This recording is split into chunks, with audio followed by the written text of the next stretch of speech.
शुक्रगुजारी करते हैं खुदा उनके इस वक्त के लिए जो उसने हमें दिया कि हम उसके पाक कलाम में से आकर सीखें। और चूंकि वक्त ऐसा है जो बहुत से लोग, हम सब जो इस दुनिया में हैं, चाहे मसीही हैं गैर मसीही हैं, वो दुनियावी जो कैलेंडर है उसमें एक नया साल आया है उसके हवाले से तैयार हैं। बहुत से लोगों की आज छुट्टी है, सैटरडे कई लोगों को वैसे भी काम करना पड़ता है, लेकिन चूंकि न्यू ईयर्स डे है तो लोगों की छुट्टी होती है। और इसी हवाले से बहुत से लोग जो हैं वो रेजोल्यूशंस करते हैं, वादे वईद करते हैं अपने अजीजों से भी और खुद अपने साथ भी कि हम एक सेहतमंद जिंदगी गुजारेंगे। सो इसीलिए आज हम देखेंगे कि खुदा का कलाम क्या कहता है। सेहतमंद जिंदगी के लिए बहुत जरूरी है, आप में से जो थोड़ा सा भी जानते हैं सेहत के हवाले से, कि आपका दिल जो है, जो आपका पंपिंग स्टेशन है, वो ठीक हो। बहुत से लोग उस हवाले से देसी नुस्खे इस्तेमाल करते हैं। कई लोग अदरक और लहसुन और शहद खाते हैं, कई लोग वॉक करते हैं, कई लोग रनिंग करते हैं, कई लोग जिम जाते हैं, कई लोग ऐसा प्लान कर रहे होंगे। लेकिन खुदा का कलाम हमें कैसे ये तौफीक बख्शता है कि हमारा दिल ठीक रहे। क्यों दिल के ऊपर जोर है? इनफैक्ट बहुत से लोग जो हैं वो शायद इस बात से हैरान हो कि खुदावंद दिमाग में नहीं बल्कि दिल में रहना चाहता है। हमारी सोचों के हवाले से भी जो बात है वो दिल के हवाले से ज्यादा इंपॉर्टेंट है। और साइंस भी इस हवाले से एग्री करती जा रही है, मॉडर्न साइंस, जहां बहुत से लोग शायद ये समझते हो इनिशियली, इब्तदाई तौर पर, कि बाइबल शायद कोई पुरानी किताब है और वो दिल और दिमाग के फर्क को नहीं जानती। लेकिन very strangely for those sceptics, science अब इस चीज को एक्सेप्ट कर रही है कि जो बातें ज्यादा रासिख हैं वो दिमाग की बजाय दिल में ओरिजिनेट होती हैं और दिल में रहती हैं। और जो इस हवाले से वंडरफुल स्टोरीज हैं जिन लोगों के हार्ट ट्रांसप्लांट हुए हैं, कैसे वो उन लोगों की जिंदगी, उन लोगों के ख्यालात से वाकिफ होते हैं जिनका दिल उनमें ट्रांसप्लांट हुआ है। मेरे साथ देखिए इफिसियों का खत, उसका 4 बाब और उसकी 18वीं आयत, इफिशियंस 4:18, जहां पर लिखा है, क्योंकि उनकी अकल तारीक हो गई है और वो उस नादानी के सबब से जो उनमें है और अपने दिलों की सख्ती के बायस खुदा की जिंदगी से खारिज है। जी हाँ अजीजों, अगर हम खुदावंद की तरफ से जिंदगी, सेहतमंद जिंदगी हासिल करना चाहते हैं तो हमें अपने दिलों की सख्ती को दूर करना है। और इफिशियंस में पौलुस रसूल बड़े वाज़ेह तौर पर कह रहे हैं कि जिनके दिल सख्त हो गए हैं वो खुदावंद की जिंदगी से दूर हो गए हैं। तो जैसे हमारा आज का मौजू है, आज का उन्वान है कि हम जिंदगी, सेहतमंद जिंदगी गुजारना चाहते हैं और कलाम के हवाले से हम अपनी स्पिरिचुअल लाइफ पर, अपनी रूहानी जिंदगी पर गौर करना चाहते हैं, तो हमें अपने दिलों की सख्ती को दूर करना है। क्योंकि मत्ती उसके 13वें बाब की 14वीं और 15वीं आयत में लिखा है, मैथ्यू 13, 14 और 15 में, और उनके हक में यसाया की ये पेशन गोई पूरी होती है कि तुम कानों से सुनोगे पर हरगिज ना समझोगे और आंखों से देखोगे पर हरगिज मालूम ना करोगे, क्योंकि इस उम्मत के दिल पर चर्बी छा गई है और वो कानों से ऊंचा सुनते हैं और उन्होंने अपनी आंखें बंद कर ली हैं, ताकि ऐसा ना हो कि आंखों से मालूम करें और कानों से सुने और दिल से समझें और रुजू लाएं और मैं उनको शिफा बख्शूं। आमीन। दिलों पर चर्बी छा गई है और अगर ऐसा है तो वो सेहत नहीं पाते।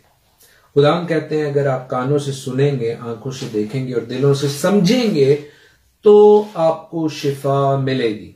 अजीजों, बहुत सी जिंदगियों में रूहानी और जिस्मानी शिफा सिर्फ इस बात की मोहताज है कि आप खुदावंद की आवाज को सुने और उसके कलाम को समझें।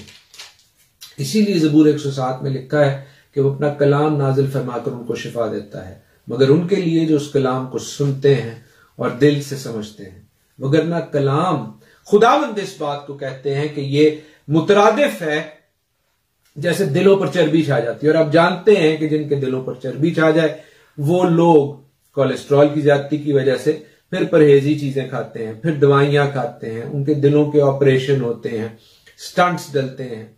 इन सारी चीजों से बेशतर कम्युनिटी वाकिफ है और खुदाम का कलाम भी इसी हवाले से हमें सिखा और समझा रहा है। इब्रानियों 3 बाब उसकी 8वीं आयत में लिखा है, तो अपने दिलों को सख्त ना करो जिस तरह गुस्सा दिलाने के वक्त आजमाइश के दिन जंगल में किया था। खुदाम का कलाम इब्रानियों की मार्फत हमें यह सिखाता और समझाता है इब्रानियों का जो मुसन्निफ है खुदाम की पाकरू की तहरीक से लिखता है कि अपने दिलों को सख्त ना करो, खुदावंद की आवाज को सुनो, खुदावंद के कलाम को समझो। हम में से बेशतर ऐसे हैं अजीजों, और ये पैगाम सिर्फ आपके लिए नहीं या उनके लिए नहीं है जो खुदावंद की आवाज को नहीं सुनते, बल्कि मेरे, आपके, हम सब के लिए है, जो खुदावंद के कलाम को शायद सुनते तो हैं लेकिन समझने की सही जुस्तजू नहीं करते। एंड वी मस्ट अंडरस्टैंड कि this is what God wants, यही खुदा चाहते हैं कि हम उसको समझें, और यही इब्लीस नहीं चाहता कि हम खुदावंद के कलाम को समझें। It is as simple as this. सारी चीजें इस चीज पर आकर खत्म हो जाती हैं, क्योंकि अगर आप कलाम को समझेंगे तो आप कलाम की बनिस्बत शैतान इब्लीस को शिकस्त दे सकेंगे, जैसे खुदावंद यीशु मसीह ने दी। उसने कलाम को इस्तेमाल किया और शैतान को, इब्लीस को, जब उसने खुदावंद यीशु मसीह की, यहोशुआ मसीह की आजमाइश की, उसका टेस्ट लिया, उसको टेम्प्ट किया, तो खुदावंद ने कलाम, कहते हैं कि लिखा है कलाम में, ऐसा लिखा है, and that's how he beat the adversary. याद रखें कि अगर खुदावंद यीशु मसीह को शैतान इब्लीस ने नहीं छोड़ा तो आपकी और मेरी क्या औकात है। और हमारी टेस्ट और टेम्पटेशन रोज होती हैं, लेकिन अगर आप कलाम को सिर्फ सुनते हैं और समझने की कोशिश नहीं करते तो अजीजों, आपका दिल जो है वो तैयार नहीं है, और आपका दिल वो पाउंडिंग लेता है जिस तरह बीमार का दिल पाउंडिंग लेता है। वो सही तरह से, दिल का क्या काम है कि वो खून को जिस्म के हर एक ऑर्गन में पहुंचाए, और इसी तरह रूहानी तौर पर भी कलाम को हमारे हर एक ऑर्गन में, हमारी जिंदगी के हर एक हिस्से में पहुंचने की जरूरत है। क्योंकि कलाम जब आपके हाथों में होगा तो आप कोई गलत काम नहीं करेंगे। कलाम जब आपके पैरों में होगा तो आप किसी गलत राह पर नहीं चलेंगे।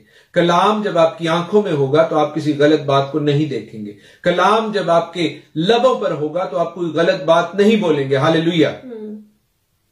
और हम इस बात के लिए खुदा की शुक्रगुजारी करते हैं। मिसाल उसका 28वां बाब 13वीं और 14वीं आयत में लिखा है, प्रोवर्ब्स 28:13 and 14, जो अपने गुनाहों को छिपाता है कामयाब ना होगा, लेकिन जो उनका इकरार करके उनको तर्क करता है उस पर रहमत होगी। मुबारक है वो आदमी जो सदा डरता रहता है, लेकिन जो अपने दिल को सख्त करता है मुसीबत में पड़ेगा। जो अपने दिल को सख्त करता है मुसीबत में पड़ेगा। ये है वो कनेक्शन जिसे समझने की जरूरत है।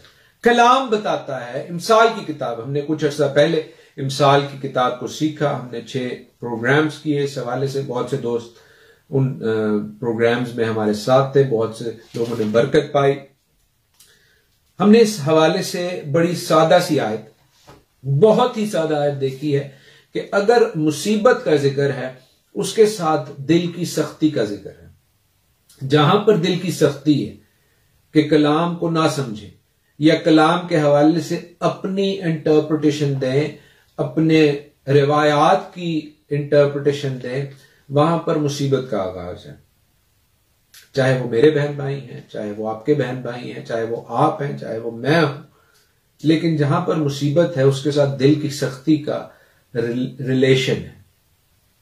और हमें इस चीज को समझने की जरूरत है, वगरना वो मुसीबतें हमारे गिरदा गिर्द, हमारे दरमियान रहेंगी, हमारी जिंदगियों के दरमियान रहेगी। उस दिल की चर्बी की तरह जो आपके दुनियावी दिल को, इस फिजिकल हार्ट को कमजोर कर देती है। वो पंप नहीं कर सकता, खून ऑर्गन्स में नहीं पहुंचता, लोग बीमार होते हैं, वो ऑर्गन्स वीक होते हैं और लोग जिंदगी से हाथ धो बैठते हैं। लेकिन हम जिस दिल के हवाले से बात कर रहे हैं, उस दिल का वीक होना, उस दिल का इनफेक्टिव होना हमें रूहानी जिंदगी से, अबदी जिंदगी से दूर कर सकता है, जो कि नहायत ही खतरनाक बात है। और आज के दिन अजीजों, मैं आपको एक खुशखबरी देना चाहता हूं कि आप अपने दिल की हिफाजत कर सकते हैं, आप अपने दिल को सेहतमंद बना सकते हैं, क्योंकि खुदा का कलाम हमें उसके हवाले से बड़े वाज़े तौर पर बता रहा है। मार्क 8:17 में हम देखते हैं, मरकस उसका 8वां बाब और उसकी 17वीं आयत। मगर यीशु ने यह मालूम करके उनसे कहा, तुम क्यों ये चर्चा करते हो कि हमारे पास रोटी नहीं? क्या अब तक नहीं जानते और नहीं समझते? क्या तुम्हारा दिल सख्त हो गया है? जब खुदावंद के शागिर्द भी खुदावंद के कलाम को नहीं समझते थे तो खुदावंद ने क्या कहा कि तुम्हारा दिल सख्त हो गया है। उसने ये नहीं कहा कि तुम्हारी अक्लों पे पर्दा पड़ गया, ये तुम्हारे दिमाग में भूसा भरा हुआ है, जिस तरह लोग आजकल कहते हैं सोचों के हवाले से, समझने के हवाले से। कई दफा अपने बच्चों को लोग डांट रहे होते हैं कि तुम्हारे दिमाग में क्या भरा हुआ है कि तुम्हें बात नहीं समझ आ रही, लेकिन खुदावंद दिल का रेफरेंस दे रहे हैं। क्या खुदावंद को इल्म नहीं था? नहीं अजीजों, खुदावंद को इल्म है, क्योंकि वो दिल और दिमाग दोनों को बनाने वाला है। He is the creator and he knows what's in your heart. इसीलिए वो कहता है कि अच्छा आदमी अपने दिल के अच्छे खजाने से अच्छी चीजें निकालता है, और बुरा आदमी कहां से निकालता है? दिमाग से नहीं, दिल के बुरे खजाने से बुरी चीजें निकालता है। We must understand how important is your heart. Your heart controls your mind, it's not the other way around. और यिर्मयाह उसका 17वां बाब और 9वीं आयत में लिखा है, यिर्मयाह 17:9, दिल सब चीजों से ज्यादा हीलाबाज और लाइलाज है, इसको कौन दरियाफ्त कर सकता है? दिल सब चीजों से ज्यादा हीलाबाज और लाइलाज है। जैसे हमारी बहन ने कुछ देर पहले शेयर भी की है आयत। बेशक दिल सब चीजों से लाइलाज और हीलाबाज है, लेकिन सिर्फ खुदावंद हमारे दिलों का हाल जानता है। बहुत से लोग शायद ये ख्याल करते हो कि वो हर बात में जो है वो बड़े कंट्रोल में है और कोई उनके दिल की बात को नहीं समझ सकता, लेकिन खुदावंद अजीजों आपके दिलों की तह से भी वाकिफ है। एंड वी मस्ट अंडरस्टैंड कि अगर खुदावंद आपके दिलों से वाकिफ है तो let us look after our hearts, क्योंकि खुदावंद दिलों में जो हमारी बातें हैं उनके हवाले से भी हमें जज करेंगे। हिब्रूज 4:12 में लिखा है, इब्रानियों 4 बाब और 12वीं आयत, क्योंकि खुदा का कलाम जिंदा और मुअस्सर और हर एक दो धारी तलवार से ज्यादा तेज है और जान और रूह और बंद और गूदे को जुदा करके गुजर जाता है और दिल के ख्यालों और इरादों को जांचता है। हालेलुया। बेशक खुदावंद का कलाम, वो कलमा जो खुदावंद यीशु मसीह की मार्फत बाप की जिंदा तौरेत, बाप की जिंदा शरीयत, बाप का जिंदा कलाम, बाप की नसीहत हमारे साथ मौजूद हुई, वो बंद गूदे में से गुजर जाता है और हमारे दिलों के ख्यालों से वाकिफ है। बेशक दिल सबसे ज्यादा लाइलाज और हीलाबाज है, बहाने बनाता है। हीलाबाज का मतलब है बहाने बनाने वाला, बहाने घड़ने वाला। लेकिन खुदावंद का कलाम यीशुआ मसीह जो है वो हमारे दिलों से वाकिफ है, हमारे दिलों के ख्यालों से वाकिफ है। इसीलिए तो हम ये गीत भी, ज़बूर भी गाते हैं कि जवान किस तरह अपनी राह साफ रखेगा, तेरे कलाम के मुताबिक उस पर निगाह रखने से। उसका दिल किस तरह साफ होगा? तेरे कलाम के मुताबिक। दाऊद बादशाह कहता है तेरे कलाम के मुताबिक, तेरी शरीयत के मुताबिक, तेरे आयन और अहकाम जो है वो मेरे दिल की हिफाजत करते हैं। तो जो अदरक और लहसुन और शहद और कौन कौन सी दवाइयां खाते हैं, उनसे अपने दिलों को ठीक रखने, अपने दुनियावी दिल को ठीक रखने की बात करते हैं। अजीजों, खुदाम का कलाम जो दवाई बताता है वो खुदाम का कलाम आयन और उसके अहकाम है। वो हमारे दिलों को ठीक रखते हैं, सेहतमंद रखते हैं। हालेलुया। हम खुदाम की शुक्रगुजारी करते हैं कि 2 टिमोथी उसके 3rd चैप्टर और पहली 4 आयत में लिखा है, तिमोथियस के नाम पौलुस रसूल का दूसरा खत 3 बाब और पहली 4 आयत।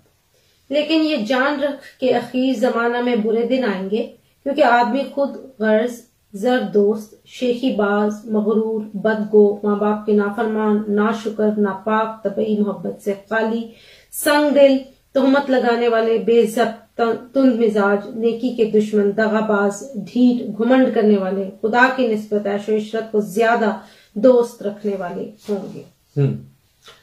अजीजों, आप में से कितने लोग हैं जो ये मानते हैं कि हम लास्ट टाइम्स में, एंड टाइम्स में रह रहे हैं? अगर 12 बजने वाले हैं तो समझें हम 11:59 पर हैं, 11:59 पर हैं। और हम देखते हैं कि बहुत से लोग इस डिटेल के मुताबिक जो हमने 2 टिमोथी 3rd चैप्टर में पढ़ी है ऐसे ही है, तबई मोहब्बत से खाली है। क्यों? क्योंकि उन्होंने अपने दिलों को सख्त कर लिया है। वो संग दिल है, सख्त दिल कर लिया है, जैसे फिरौन ने अपने दिल को सख्त कर लिया था। जैसे रोमन्स में हम पढ़ते हैं कि लोगों ने अपने दिलों को सख्त कर लिया है अपनी रूसियाई में, और खुदावंद ने उन्हें उनके हाल पर छोड़ दिया है। कई दफा लोग ये कहते हैं खुदावंद ने क्यों फिरौन के दिल को सख्त कर दिया था, या क्यों खुदावंद लोगों के दिलों को सख्त कर देता है। मैं उस सख्ती के हवाले से भी बात को क्लियर करता चलूं। वो सख्ती ऐसी नहीं है जैसे लोग अपने दिलों को सख्त कर रहे हैं, बल्कि वो सख्ती एक्चुअली मजबूती है। मेरे साथ देखिए खुरूज उसका 9वां बाब, एक्सोडस चैप्टर 9, और हम वहां पर पढ़ेंगे जहां पर फिरौन जो है वो उस पर आफात आ रही थी, मिस्र पर आफात आ रही थी, और वहां पर हम देखते हैं कि लिखा है 2 डिफरेंट चीजें हैं। एक ये कि फिरौन का दिल खुदा ने सख्त कर दिया, और फिर हम देखते हैं कि फिरौन ने भी अपना दिल सख्त कर लिया। लेकिन ये दोनों अल्फाज अगर हम हिब्रू में, इब्रानी में, बाइबल की ओरिजिनल लैंग्वेज में देखें, आप भी इसके हवाले से देख सकते हैं, एक कोई ढकी छुपी बात नहीं है। ये उर्दू में तो एक ही आ रही है बात, लेकिन ओरिजिनल हिब्रू में, इब्रानी में ये बात, एक बात मजबूत है और एक बात सख्त है। मैं आपको दोनों वर्ड्स भी बता देता हूं। 9 बाब और उसकी 12 आयत में लिखा है कि खुदावंद ने फिरौन के दिल को सख्त कर दिया, और उसने जैसा खुदावंद ने मूसा से कह दिया था उनकी ना सुनी। तो कई दफा लोग ये क्वेश्चन करते हैं कि फिरौन दी फिर की गलती सी, खुदावंद ने उसके दिल को सख्त कर दिया था। अजीजों, खुदावंद ने यहां पर जो लफ्ज है वो है खजाक इब्रानी में, जिसका मतलब है मजबूत कर दिया, क्योंकि वो मरने वाला था, लेकिन खुदावंद ने उसके दिल को मजबूत किया, स्ट्रेंथन किया कि वो जिंदा रहे और अपनी आजाद मर्जी से जाने या ना जाने के हवाले से इसराइलियों को बताए, मूसा को इन्फॉर्म करे। और हम देखते हैं कि उसने नहीं जाने दिया, उसने अपने दिल को सख्त कर लिया। जैसे हम पढ़ते हैं आगे जाकर कि फिरौन ने अपने दिल को सख्त कर लिया। 34वीं आयत, जब फिरौन ने देखा कि मी और ओले और रात माकूफ हो गए और उसके खादमों ने और ज्यादा गुनाह किया कि अपना दिल सख्त कर लिया। उन्होंने जब अपना दिल सख्त किया तो वो सख्त जो है वो इब्रानी वर्ड है कावोद, जिसका मतलब है कि सख्त कर लेना, हार्डन योर हार्ट्स। लेकिन जब खुदावंद के हवाले से है कि उसने लोगों का दिल सख्त कर दिया या फिरौन का दिल सख्त कर दिया, तो खुदावंद उनको स्ट्रेंथन कर रहे हैं कि मर ना जाए।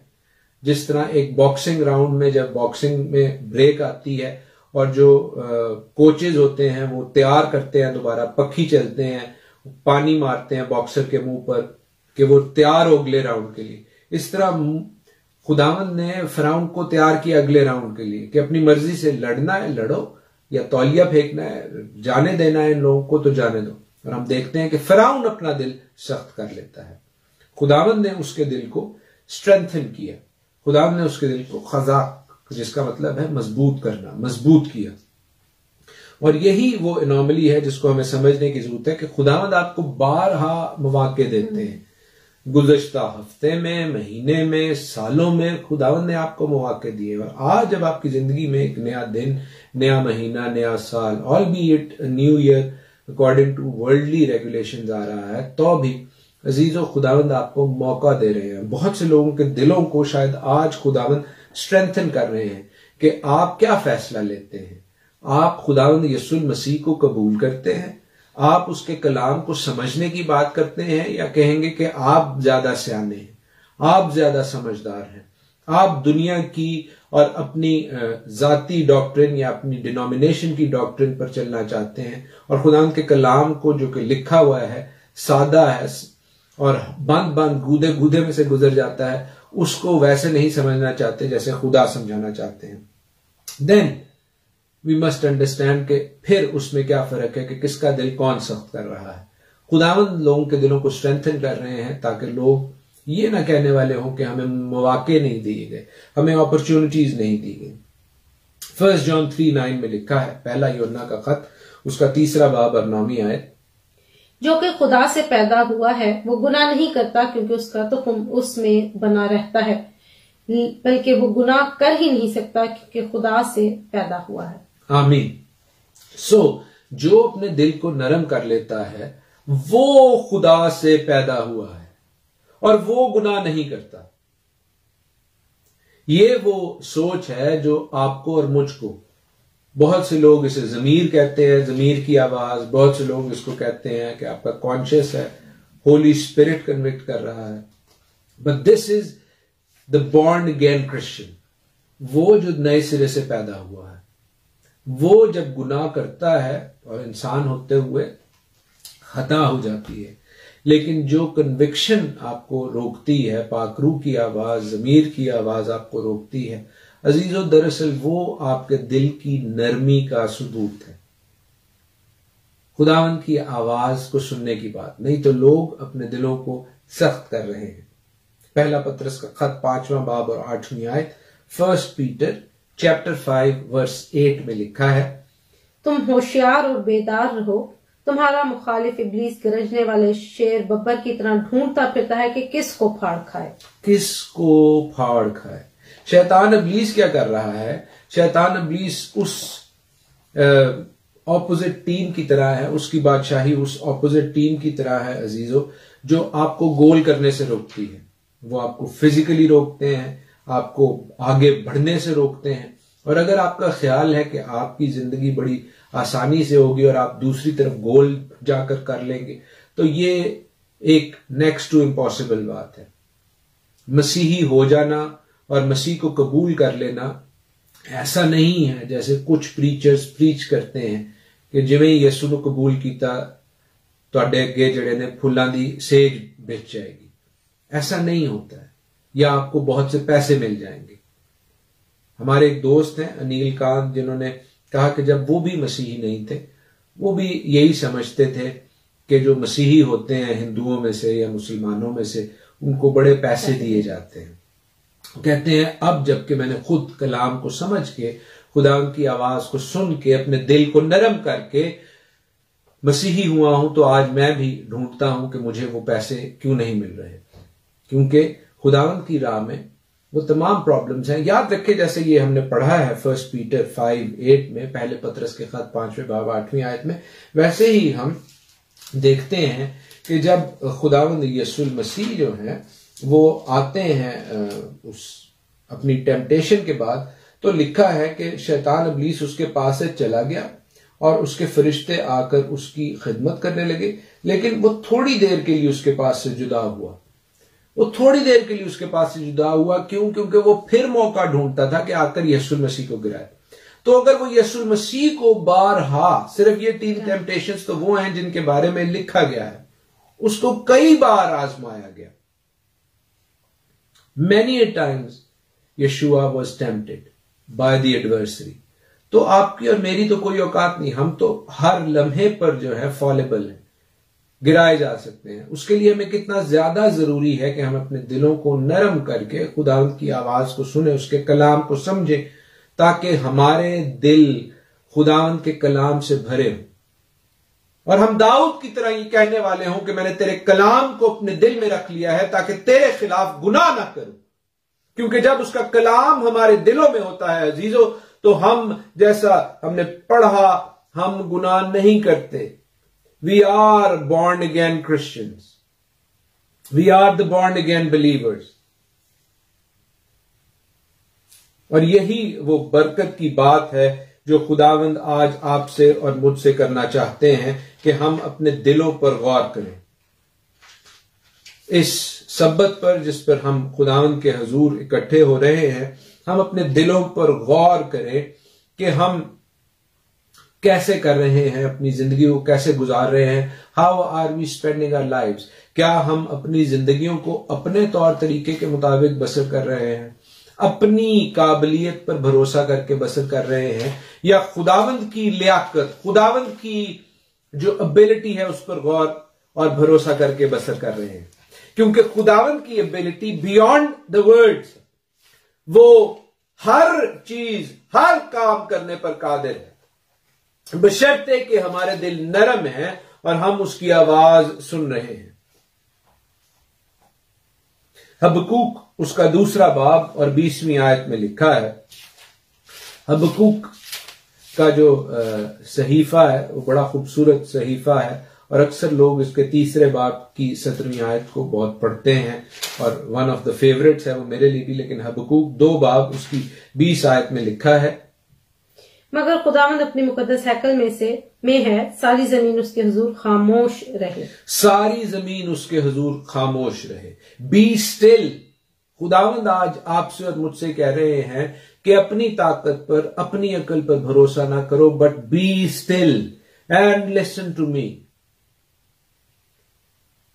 मैं किसी और की नहीं लेकिन अपनी मिसाल देकर भी आपको ये कह सकता हूं कि जब मैं आराम भी कर रहा हूं तो मैं कुछ ना कुछ करना चाहता हूं। मेरे हाथ में कंप्यूटर, लैपटॉप या फोन होता है और मैं कुछ ना कुछ कोशिश करता हूं कि मैं कुछ ना कुछ तामीरी काम करता रहूं।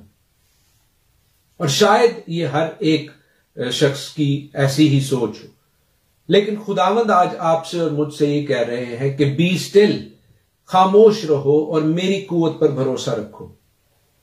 Let me deal with your problems, let me deal with your life. मुझे अपनी जिंदगी दे दो। आज today He wants you to have this resolution today. वो आज आपसे ये वादा लेना चाहता है कि आज आप अपने दिलों को नरम करके उसकी आवाज के शिनवा हो, उसको अपनी जिंदगी का चार्ज दें। इब्रानियों 3 बाब की 12वीं आयत में लिखा है, Hebrews 3 verse 12, ऐ भाइयों खबरदार, तुम में से किसी का ऐसा बुरा और बेईमान दिल ना हो जो जिंदा खुदा से फिर जाए। किसी का ऐसा दिल ना हो जो जिंदा खुदा से फिर जाए। वो खुदा जो आपको और मुझको कह रहा है, ये दावत दे रहा है कि बी स्टिल, खामोश रहो। ऐसे ही उसने अपनी कौम इसराइल को कहा, खामोश रहो और यहोवा तुम्हारे लिए जंग करेगा। मूसा की मार्फत उसने कहा। बहुत से लोग बहुत सी बातें कर रहे थे, तू सानू कित्थे मरवाण वास्ते लाए, और वो अपने ऊपर भरोसा कर रहे थे कि हम अपने जो पड़ोसी हैं मिस्री, उनसे बहुत सी चीजें लेकर निकले हैं, इसमें शायद कोई हथियार भी हो। ज्यादातर उन्हें सोना और चांदी लेने को कहा गया था, लेकिन उनके पास हथियार नहीं थे और वो सोच रहे थे। इसी तरह जब आपके ऊपर और मेरे ऊपर भी फराउन जैसी फौजें, जिसके पास कई 100 रथ थे, रथ होते हैं टैंकों की तरह, वो जब चढ़ आते हैं तो हम सोचते हैं कि हम कैसे उनका मुकाबला करेंगे। अजीजों, आज मुझे और आपको, मैंने आपको पहले कही, सिर्फ आपके लिए नहीं मेरे लिए भी है कलाम। मुझे और आपको इस बात को एक्सेप्ट करने की जरूरत है कि खुदावंद आज आपसे और मुझसे यूं हम कलाम हो रहा है कि आप फिरौन को ना देखें, फिरौन की फौज को ना देखें, उन बड़ी प्रॉब्लम्स को ना देखें, बल्कि let me do this thing in your life. खामोश रहो और खुदावंद के हाथ को देखो, खुदावंद की ताकत को देखो, खुदावंद के कलाम को समझो। मत्ती 13वां बाब और उसकी 15वीं आयत, मैथ्यू 13:15, जहां पर लिखा है, क्योंकि उस उम्मत के दिल पर चर्बी छा गई है और वो कानों से ऊंचा सुनते हैं और उन्होंने अपनी आंखें बंद कर ली हैं, तो ऐसा ना हो कि आंखों से मालूम करें और कानों से सुने और दिल से समझें और रुजू लाएं और मैं उनको शिफा बख्शूं। खुदावंद आपको शिफा भी बख्शना चाहते हैं, लेकिन बहुत से लोगों की शिफा, आई बिलीव, हमने ये पहले भी आयत पढ़ी लेकिन खुदावंद ने फिर ये आयत दी है इसलिए कि शायद बहुत से दोस्तों की, बहन भाइयों की, बुजुर्गों की, बच्चों की शिफा इसलिए रुकी हुई है कि उनके दिलों पर चर्बी छाई हुई है। वो अपनी ताकत, अपनी लियाकत, अपने रिसोर्सेज पर भरोसा रख रहे हैं। But you need to trust in God. और खुदावंद आपसे ये बात कर रहे हैं। आई डू बिलीव कि there is someone amongst us, maybe all of us need this word, कि हमारे दिलों की चर्बी दूर की जाए। हम में से हर कोई रिवाइवल चाहता है अजीजों, लेकिन रिवाइवल से पहले रिपेंटेंस की जरूरत है। We must come to God and repent of our sins. Ezekiel 36:26 में लिखा है, हिजकिय्याल का सहीफा उसका 36वां बाब और 26वीं आयत, और मैं तुमको नया दिल बख्शूंगा और नई रूह तुम्हारे बातिन में डालूंगा और तुम्हारे जिस्म में से संगीन दिल को निकाल डालूंगा और गोश्तीन दिल तुमको अनायत करूंगा। आमीन। खुदावंद कह रहे हैं कि मैं तुमको गोश्तीन दिल बख्शना चाहता हूं। आज की शाम खुदावंद आपको संगीन दिल से आजाद करना चाहते हैं। सख्त दिल से आजाद करना चाहते हैं। वो आपको नरम दिल देना चाहते हैं जो उसकी आवाज को सुन सके। क्या आप ऐसा करने के लिए तैयार हैं या नहीं? क्योंकि रेवलेशन में, मुकाशवा की किताब में हम पढ़ते हैं कि वो आपके दिल के दरवाजे पर खड़ा खटखटाता है। रेवलेशन 3, मुकाशवा 3 बाब। और अगर आप दरवाजा खोलेंगे अजीजों, तो लिखा है कि वो और बाप आपके साथ रफाकत करेंगे। इसीलिए दाऊद बादशाह ज़बूर 51 में कहता है, साम 51 में, कि तू मेरे बातिन में असर नौ मुस्तकीम रू डाल। हालेलुया। साम 51:10 में लिखा है, ए खुदा मेरे अंदर पाक दिल पैदा कर और मेरे बातिन में असर नौ मुस्तकीम रू डाल। पाक दिल पैदा कर। पाक दिल होगा तो पाक रूह आएगी। When you'll have a clean heart, when you'll have a pure heart, when you'll have the heart which is according to God's will and God's purpose, तब पाक रूह आएगी। हम देखते हैं कि पेंतिकोस्त के मौके पर एमाल के 2 बाब में जब वो लोग एक जगह जमा थे तो वो दुआ कर रहे थे। वो अपने दिलों को तैयार कर रहे थे और सब एक दिल होकर दुआ कर रहे थे जब पाक रूह उन सब पर नाजिल हुआ। हालेलुया। अजीजों, आज जरूरत इस अम्र की है कि हमारे अंदर तकसीम दर तकसीम की जो बात, डिवीजन और सब डिविजन की जो बातें हो चुकी हैं, हम उनको दूर करके एक दिल होकर खुदावंद के हुजूर हाजिर हों, ताकि हम उसकी आवाज को सुन सके और उसके मुताबिक अपने दिलों को तैयार करने वाले हों। इफिशियंस 1:18 में लिखा है, इफ्सियों 1 बाब उसकी 18वीं आयत में, और तुम्हारे दिल की आंखें रोशन हो जाएं ताकि तुमको मालूम हो कि उसके बुलाने से कैसी कुछ उम्मीद है और उसकी मिरास के जलाल की दौलत मुकद्दसों में कैसी कुछ है। Hallelujah, hallelujah.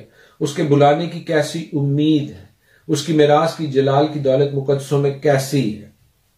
हालेलुया। अजीजों, हम इस बात के लिए खुदावंद की शुक्रगुजारी करते हैं कि खुदावंद हमें ऐसा करने की तौफीक दे रहे हैं। हिब्रूज 4:7 में लिखा है, इब्रानियों 4 बाब 7वीं आयत, तू फिर एक खास दिन ठहरा के इतनी मुद्दत के बाद दाऊद की किताब में उसे आज का दिन कहता है, जैसा बेशतर कहा गया कि आज अगर तुम उसकी आवाज सुनो तो अपने दिलों को सख्त ना करो। सो अजीजों, आज, टुडे, दिस इवनिंग, अगर आप उसकी आवाज सुनते हैं तो अपने दिलों को सख्त ना करें। आज अपने लिए इस नए हफ्ते, नए दिन, नए साल, नए महीने में खुदावंद के हुजूर से दिलों की नरमी को मांगे, गोश्तीन दिल को मांगे, उसके कलाम को मांगे, उसके कलाम की समझ को मांगे, ताकि खुदावंद हमें अपने साथ अपनी फेलोशिप में रहने का फजल बख्शे। आज, टुडे, ही सेज टुडे। कल से आपने ये नहीं करना है, वो कल जो कभी नहीं आएगी, बल्कि आज से। इसीलिए तो प्रोवर्ब्स 4:23 में लिखा है, इमसाल उसका 4 बाब और 23वीं आयत, प्रोवर्ब्स 4:23, अपने दिल की खूब हिफाजत कर क्योंकि जिंदगी का सरचश्मा वही है। जिंदगी का सरचश्मा तुम्हारा दिल है। अजीजों, अगर आप जिंदगी में बरकत, ब्लेसिंग, शिफा, सेहत को चाहते हैं तो अपने दिलों की खूब हिफाजत करें। उनको सख्त होने से बचाएं, उनको हार्डन होने से बचाएं। खुदावंद आपको स्ट्रेंथन कर रहे हैं कि आप अपने दिलों को सख्त ना करें, अपने दिलों की खूब हिफाजत करें। मत्ती 24 बाब और 35 आयत में लिखा है, मैथ्यू 24:35 में, कि आसमान और जमीन टल जाएंगे लेकिन मेरी बातें हरगिज न टलेंगी। खुदावंद का कलाम पैदाइश से मुकाशवा तक हरगिज ना टलने वाला है। और जो इस कलाम के हवाले से अपने दिलों में सख्ती रखते हैं, आज उनके लिए मौका है कि वो अपने दिलों को नरम करें, क्योंकि खुदावंद कहते हैं कि आसमान और जमीन टल जाएंगे लेकिन उसकी बातें, उसका कलाम हरगिज न टलेगा। आए अपने दिलों को नरम करें, उसके कलाम को समझें और आज ही उसकी आवाज को सुने, उसके मुताबिक अपनी जिंदगियों को बसर करें, अपने दिलों की खूब हिफाजत करें, क्योंकि वही जिंदगी का सरचश्मा है। और खुदावंद आपके दिलों को सेहत से, सलामती से, उसके प्यार से भरे। God bless you all. हम खुदावंद के हुजूर उसकी तारीफ में ये गीत गाएंगे और अपने दिलों को हम खुदावंद को देते हैं जिसको उसी ने बनाया है।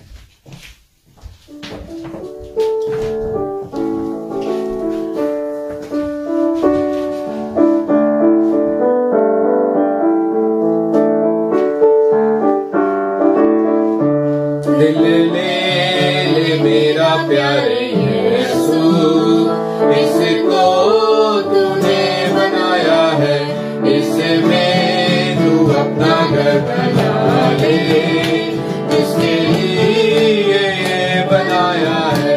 दुनिया की सब चीजें निकाल कर इसे पाक और साफ कर दे, दुनिया की सब चीजें निकाल कर इसे पाक और साफ कर दे। गंदगी गुनाहों की तूने अपने खून से धोया है, गंदगी गुनाहों की तूने अपने खून से धोया है। बहुत साल मेरा तुझसे दूर, बेपरवाही ने था रखा दूर, बहुत साल मेरा तुझसे दूर, बेपरवाही ने था रखा दूर। तेरे रहम और फजल और मेरा तेरा दर मुझे दिखाया है, तेरे रहम और फजल और मेरा तेरा दर मुझे दिखाया है। पढ़ा जब कलामे पाक में जो असली है सहारा, पढ़ा जब कलामे पाक में जो असली है सहारा। अबदी नजात तो जिंदगी का मुझको यकीन आया है, अबदी नजात तो जिंदगी का मुझको यकीन आया है। रूहे पाक का हो जाए मस्तर, रूहे पाक की बख्शिश से, रूहे पाक का हो जाए मस्तर, रूहे पाक की बख्शिश से। हर वक्त हर जगह दूंगा भाई, रूह ने जैसे सिखाया है, हर वक्त हर जगह दूंगा भाई, रूह ने जैसे सिखाया है। दिल ले मेरा प्यारे यीशु, इसको तूने बनाया है, इसमें तू अपना घर बना ले, जिसके लिए ये बनाया है। हालेलुया। खुदावंद, जिस बात के लिए तूने हमें खल किया है कि हम तेरी तारीफ, तेरी हमद सना और तेरे नाम को जलाल देने वाले हों, हमें ऐसा करने की तौफीक दे। खास तौर पर इन दिलों को जो कि तेरी तख्लीक है, तेरी क्रिएशन है खुदावंद, हम अपनी जिंदगियों को, अपने दिलों को तुझे देते हैं और जितने हमारे साथ इस इबादत का हिस्सा है खुदा, मैं उन बहन भाइयों को, बुजुर्गों को, बच्चों को भी तेरे सामने उठाता हूँ, उनकी जिंदगियों को तेरे सामने रखता हूँ और जो है खुदा अपने दिलों को नरम करते हैं उन सबों को खुदा तेरे सामने रखता हूँ। बरकत बख्श है खुदा इन दिलों को अच्छे कलाम से, अपने जिंदा पाक कलाम से भर दे और खुदा ऐसा कर दे कि जहां पे भी ये जाएं, ये बोलें, ये बात करें, ये चलें, ये काम करें, खुदा तेरा जिंदा कलाम हमारा मुनज्जी इनकी जिंदगियों से, इनकी बातचीत से, इनके किरदार से, इनके गुफ्तार से, हम सबों के किरदार और गुफ्तार से देखने वाला हो। तू बढ़े है खुदा और हम घट जाए। बरकत बख्श आने वाले हफ्तों, महीनों, सालों में खुदा हमें अपनी आमद के लिए तैयार कर, ताकि जब तू हवा में उड़कर आए, जब तू बादलों के साथ आया खुदा, तो हम हवा में उड़कर तेरा इस्तकबाल करने वाले हों। हमारे मुनज्जी मसीह यीशु नासरी के नाम में, आमीन। आए हमारे बाप, तू जो आसमान पर है, तेरा नाम पाक माना जाए, तेरी बादशाही आए, तेरी मर्जी जैसे आसमान पर पूरी होती है जमीन पर भी हो। हमारे रोज की रोटी आज हमें बख्श दे, और जिस तरह हम अपने कर्जदारों को माफ करते हैं, तू भी हमारे कर्ज हमें माफ कर। हमें आजमाइश में ना पड़ने दे, बल्कि बुराई से बचा, क्योंकि बादशाही, कुदरत और जलाल हमेशा तेरे ही हैं, आमीन। अब यहोवा खुदावंद आपको बरकत बख्शें और आपको महफूज रखें। यहोवा खुदावंद अपना चेहरा आप पर जलवागर फरमाए और आप पर मेहरबान रहे। यहोवा खुदावंद अपना चेहरा आपकी तरफ मुतवज्जा करें और आपको शालोम बख्शे। खुदावंद यीशु मसीह का फजल, खुदा बाप की मोहब्बत और पाक रूह की रफाकत और शराकत आप सबों के साथ, आपके घरानों के साथ और तमाम ईमानदारों के साथ अब से अब तक होती रहे, आमीन। जय मसीह की, हर शय मसीह की।